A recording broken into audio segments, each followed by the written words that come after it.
एक बार फिर से बहुत बहुत स्वागत है आपका हमारे चैनल कन्वेंशनल साइंस में। पिछले जो भी मैंने प्रीवियस वीडियोस बनाई थी उसमें मैंने स्पेक्ट्रोस्कोपी टॉपिक के बारे में बताया था।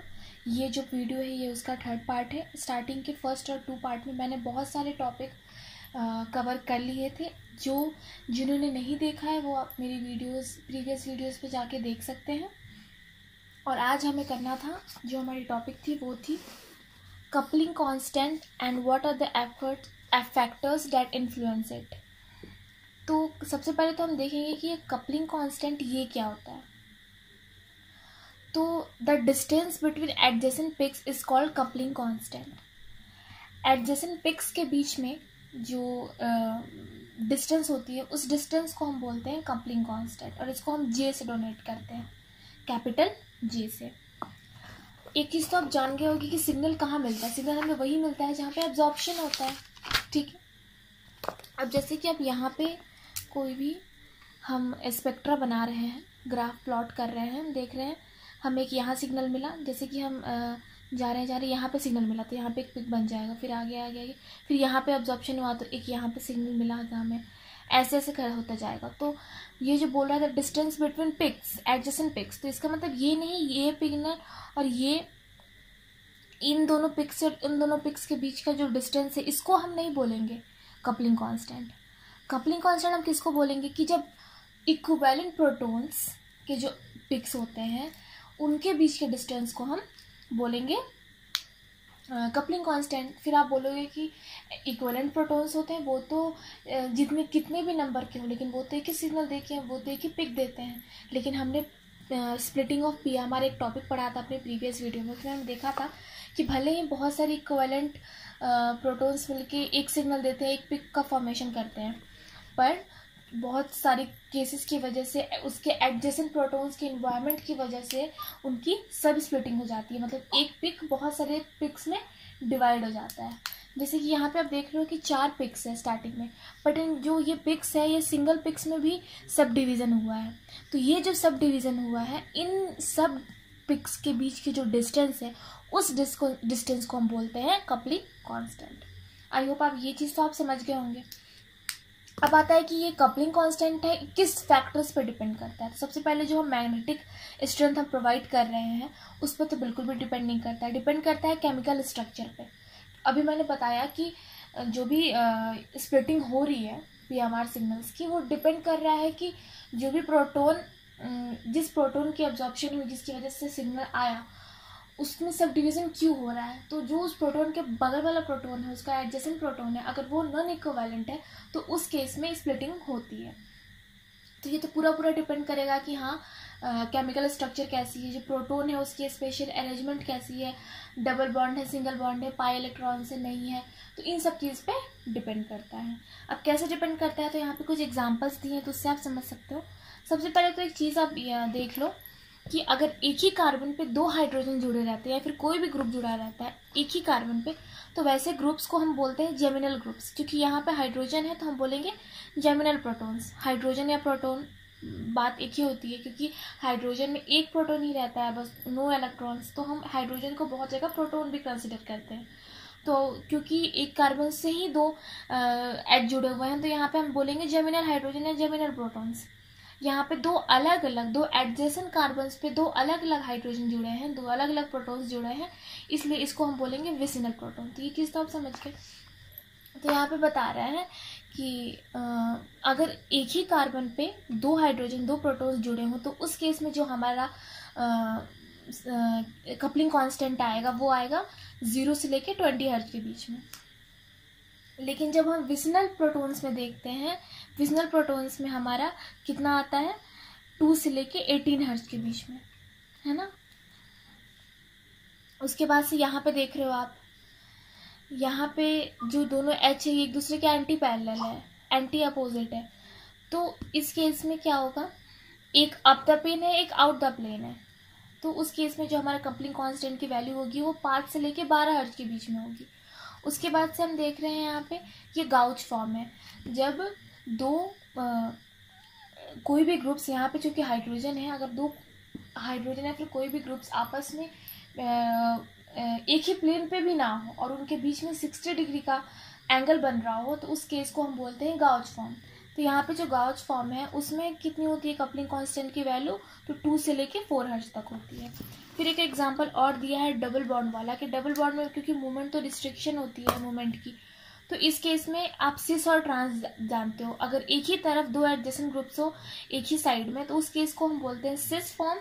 और जब एक दूसरे के एंटी पैरेलल हो सेम ग्रुप्स, तो हम उनको बोलते हैं डायगोनली अपोजिट साइड में हो सेम ग्रुप्स, तो उस केस में हम बोलते हैं कि ये ट्रांसफॉर्म है। तो सिस फॉर्म में जो कपलिंग कांस्टेंट की वैल्यू होती है वो 6 से 14 होती है, और ट्रांसफॉर्म में जो कपलिंग कांस्टेंट की वैल्यू होती है वो 11 से 18 हर्ट्ज होती है।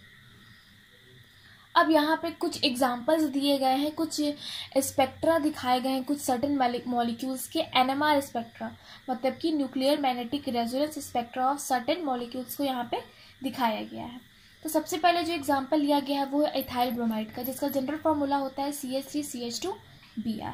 तो यहाँ पे पहले तो हम यहाँ पे ये चीज़ देख ले कि हमें कितना सिग्नल मिल रहा है।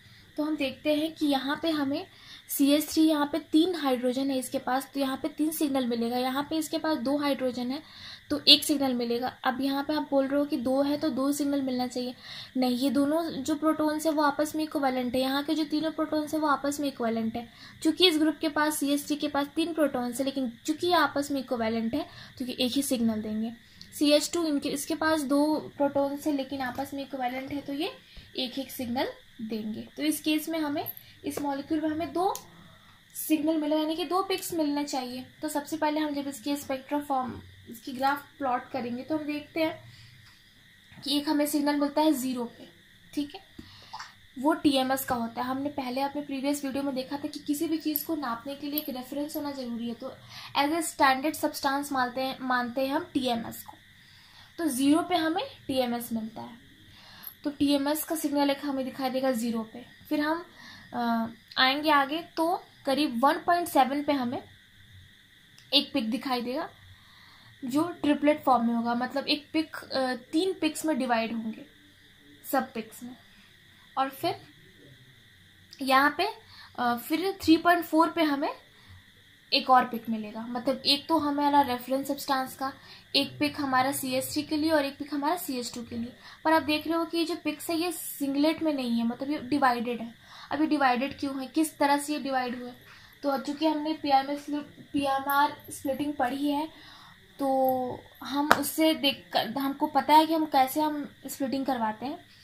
तो पहले हम CH3 के लिए देखते हैं। इधर से आता है, मतलब मॉलिक्यूल इधर से जाती है, CH3 पहले है तो इस साइड से देखा जाता है, सबसे पहले स्टैंडर्ड, फिर CH3 फिर CH2, और मॉलिक्यूल में CH3 CH2 ऐसे मॉलिक्यूल में ऐसे चलता है। और जब हम स्पेक्ट्रा बनाते हैं तो इधर से आता है, ठीक है।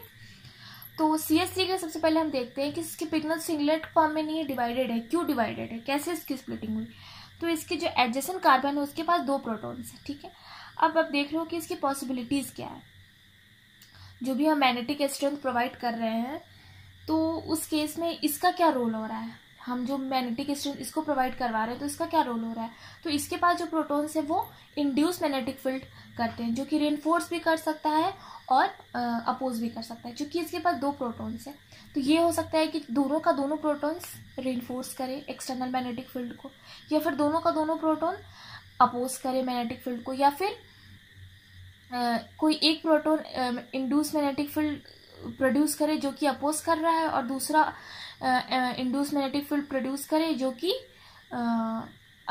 रेनफोर्स कर रहा है। तो इस केस में तो 3 तरह की पॉसिबिलिटीज हुई, तो इसलिए 3 सब पिक्स में डिवाइड होगा हमारा, क्योंकि जो भी स्प्लिटिंग होती है वो एडजेसेंट जो भी मॉलिक्यूल है उसके प्रोटॉन्स पे डिपेंड करता है। तो उसके बाद से हम दूसरा पिक देखेंगे, ये 4 में डिवाइड है। अब ये 4 में क्यों डिवाइड है, तो हम CH2 देख रहे हैं, इसके पास बगल में जो कार्बन है उसके पास 3 प्रोटॉन्स है, ठीक है। उसके पास कितने हैं, मतलब जैसे हम CH2 का ले रहे हैं तो CH2 के पास जो 2 प्रोटॉन्स है, इसका मतलब नहीं कि उसके पास 2 पिक्स होंगे, ऐसा कुछ नहीं है, डिपेंड करता है उसके एडजेसेंट। तो हमें ध्यान देना है कि उसके एडजेसेंट जो भी कार्बन है उसके पास कितने प्रोटॉन्स है। तो ये CH2 है तो इसके बगल में जो कार्बन है उसके पास 3H3 मतलब 3 प्रोटॉन्स है। ये तीनों प्रोटॉन्स जो है इनके पास अब कितनी पॉसिबिलिटीज है, तो या तो तीनों रेनफोर्स कर सकते हैं, तीनों अपोज कर सकते हैं, 2 अपोज कर सकता है, 1 रेनफोर्स कर सकता है, 2 रेनफोर्स कर सकता है, 1 अपोज कर सकता है। ये 4 पॉसिबिलिटीज़ है। तो इसलिए जितनी पॉसिबिलिटीज़ उतनी स्प्लिटिंग। तो 1 2 3 4, तो ये क्वाड्रेंट में डिवाइड हुआ। ये तो आप समझ गए। फिर यहाँ पे जो वैल्यू दी गई है केमिकल शिफ्टिंग की, वो हमारे CH3 के लिए कितनी दी गई है, 1.7 दी गई है, और हमारे CH2 ग्रुप के लिए कितनी दी गई है, 3.4 दी गई है। तो इसके लिए केमिकल शिफ्टिंग ज़्यादा है मिथाइलिन ग्रुप के लिए as compared to methyl group CH3 के लिए। ऐसा क्यों? क्योंकि जो हमारा मिथाइलिन ग्रुप है, जो CH2 है, वो एकदम बगल में है Br के, और Br एक इलेक्ट्रोनेगेटिव एटम है। तो ये क्या करता है, डीशील्डिंग कर देता है इलेक्ट्रॉन की क्लाउड को ख़त्म कर देता है, जिसकी वजह से जो भी हम रेडिएशन, जो भी हम मैग्नेटिक स्ट्रेंथ प्रोवाइड कर रहे हैं, मैक्सिमम से मैक्सिमम एब्जॉर्प्शन होता है, जिसकी वजह से शिफ्टिंग ज़्यादा होती है। मतलब जितना हम दे रहे हैं, जितना उसको मिलना चाहिए, उससे ज़्यादा मिल रहा है उसको, जिसकी वजह से उसकी शिफ्टिंग ज़्यादा हो रही है as compared to CH3 group. उसके बाद से जो दूसरा एग्जाम्पल है वो भी बिल्कुल सिमिलर है। हम दूसरा एग्जाम्पल जो हमने लिया है वो है 1,1 ड्राई ब्रोमो इथेन का, जिसका फॉर्मूला होता है CH3 CH2 Br2। इसमें हम देख रहे हैं कि सबसे पहले तो हम देख लें कि कौन कौन से कितने पिक्स बनेंगे। सब डिवीजन ऑफ पिक्स अभी नहीं देखते हैं, कितने पिक्स बन रहे हैं अभी हम ये देख रहे हैं सिर्फ। अभी हम स्प्लिटिंग का नहीं सोच रहे हैं। अभी हम देख रहे हैं कि पहले CH3 में 3 प्रोटॉन्स है, आपस में इक्विवेलेंट है, 1 सिग्नल देंगे। फिर दूसरा में 1 प्रोटॉन है, 1 सिग्नल देगा। टोटल हमें 2 सिग्नल मिल रहे हैं। तो एक हमें TMS का मिलेगा, स्टैंडर्ड सब्सटेंस। उसके बाद एक हमें पिक मिलेगा CH3 के लिए, और एक मिलेगा CH के लिए। अब हम देख रहे हैं कि जो हमारा CH3 वाला पिक है, वहाँ पे डबलेट में वो कन्वर्ट हो रहा है। क्यों हो रहा है? क्योंकि इसके बगल में 1 कार्बन है, इसके पास जो कार्बन है एडजेसेंट कार्बन, उसके पास जो प्रोटॉन है 1 ही प्रोटॉन है। तो 2 ही पॉसिबिलिटीज़ हो सकती है, या तो रेनफोर्स करेगा या फिर अपोज करेगा। 2 पॉसिबिलिटीज़, 2 स्प्लिटिंग। तो यहाँ पर ये डबलेट में हो गया। अब उसके बाद जो हम CH के लिए देख रहे हैं, तो देख रहे हैं कि इसके बगल में जो कार्बन है उसके पास 3 प्रोटॉन्स है। तो पॉसिबिलिटीज़ 4 हो जाएंगी, जैसे कि हमने ऊपर देखा था। अभी क्या होंगी, तीनों अपोज करेगा, तीनों रेनफोर्स करेगा, 2 अपोज करेगा, 1 रेनफोर्स करेगा, 2 रेनफोर्स करेगा, 1 अपोज करेगा। तो इस केस में हमारा 4 पॉसिबिलिटीज़ है, तो 4 में डिवाइड हो जाएगा, तो क्वाड्रेट का फॉर्मेशन होगा। और यहाँ पर जो ये CH वाले प्रोटॉन है, तो इसकी केमिकल शिफ्टिंग ज़्यादा होगी as compared to this protons. क्यों?